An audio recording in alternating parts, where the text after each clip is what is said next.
today they officially released the affidavit to justify the raid on Mar-a-Lago.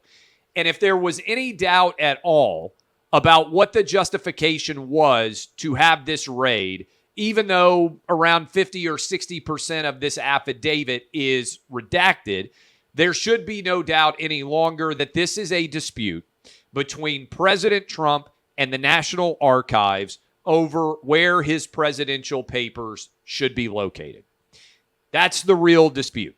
Okay, I'll break this down for you in greater detail, but I want to talk with you about how every single time that Democrats think they have President Trump, they're wrong. But at least prior to now, what they were alleging he had done was significant. Follow me. 2016 Russia collusion hoax.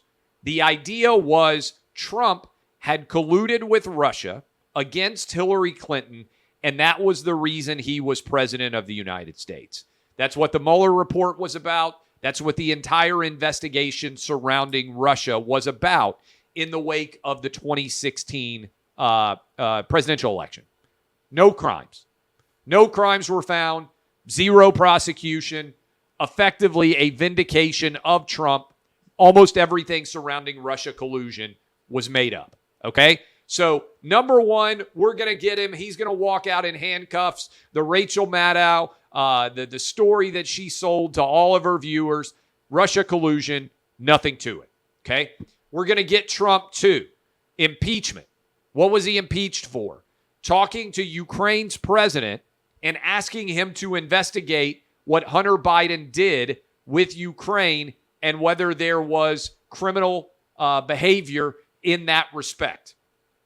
That is impeachment to it fails. And I think you can say, far from being wrong, Trump was actually vindicated in everything that he said about Hunter Biden and Hunter Biden's, what I believe is, illegal relationship with Ukraine and with China. So that was the second one. We're going to get him. Third one, January 6th. He was impeached again. We've had the January 6th hearings. To me, the raid on Mar-a-Lago is evidence that there is no smoking gun associated with January 6th and that the desperate attempts to catch Trump now boil down to document storage disputes with the National Archives. Now, let me talk about this again. I told you, hey, the allegation of Russia collusion was a big one. If it were right, it would have been really significant. The allegation that Trump was attempting to get Ukraine to investigate a political rival's son when there was no evidence of criminal wrongdoing would have, if it were true, been a big story. January 6th, if the president was trying to keep the new president from taking office and attempting to stage a coup, that would have been a big deal. Now, all three of those things were not true and all failed, okay? There was no crime associated with January 6th on behalf of the president of the United States. All three of those would have been big deals.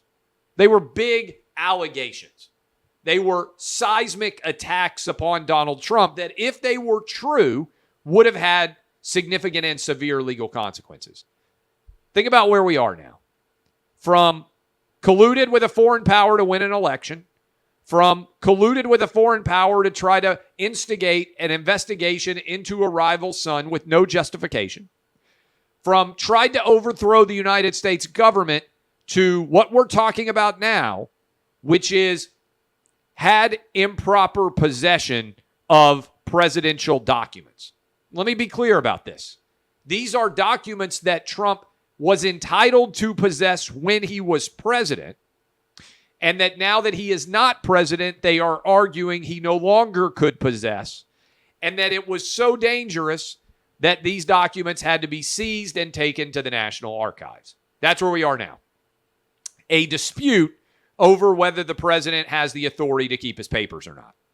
Because there's no dispute that he had the right to these papers in the first place. Now, you can argue maybe this was messy of Trump. I tend to think he was probably saving documents that he believes provide some defense for him in the Russia collusion hoax and other allegations of impropriety that are out there, that he was afraid something might happen to many of these documents. That's my guess. But to get back documents over a dispute with the National Archives, the National Archives waited 18 months and interacted with Trump quite a lot and was continuing to get more and more documents back, and then decided that they needed to have an FBI raid to get these documents back. That's despite the fact that these documents have been there for 18 months, and also that according to CNN reporting, the National Archives said, hey, can you just FedEx some of these documents to us and give us a tracking number? If it were really that dangerous, if the documents were really that important, would you be able to FedEx it? And remember where these documents are being held. Everybody's like, oh, it's so dangerous that the president would have them.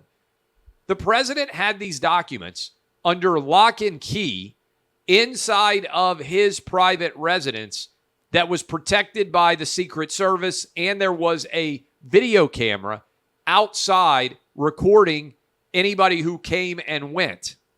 So is the National Archives really that much safer than the Secret Service protected under lock and key private residence?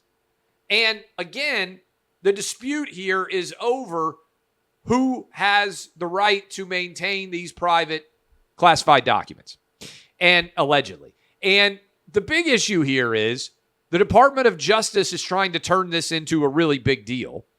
They broke precedent already by staging the first ever raid on a former president of the United States, and that raid is being led by his chief political rival as he prepares to run against him again, which should be reason why there should have never been a raid in the first place. But larger context here, the government has already said, even though Hillary improperly handled classified documents, they're not going to prosecute it. So how in the world can there be any suggestion that there will be prosecution here? What I will tell you is this is a big, fat nothing burger, which is evidence of the actual desperation that exists among the Trump derangement syndrome folks to try and go grab Donald Trump for anything. And what is significant is, of all of the major investigations that have happened against Trump, Russia collusion, Ukraine impeachment 1, January 6th, the January 6th hearings, this is by far the weakest. And if there were by chance going to be some sort of crime alleged here, Trump's people are making a pretty clear argument that he has the right to retain these documents. But also, I think this politically strengthens Trump much more than it weakens him. And so this story, I think, is going to fade rapidly, much like we saw with the Cassidy Hutchinson testimony on January 6th. Remember, that was a bombshell? Oh, my goodness. Trump tried to grab the steering wheel and tried to choke out a Secret Service agent. And then that story just kind of vanished. I feel like in many ways, this story is going to vanish too, because now the documents are evidently in the control of the National Archives. But also, are you really going to charge a former president of the United States with not storing documents correctly, especially when he has an argument that he owns these documents? Remember, prior to Richard Nixon, pretty much every former president kept his own papers. And then they had presidential libraries and everything else. This only changed in like the early 1980s. So the precedent of exactly how this law would be applied against a president doesn't really exist. So you have an unprecedented raid, and you have statutes that have not been applied against a sitting president before. And somehow this is all that we've got. I actually see this as a tremendous sign of weakness on behalf of the Department of Justice and any investigation of Trump.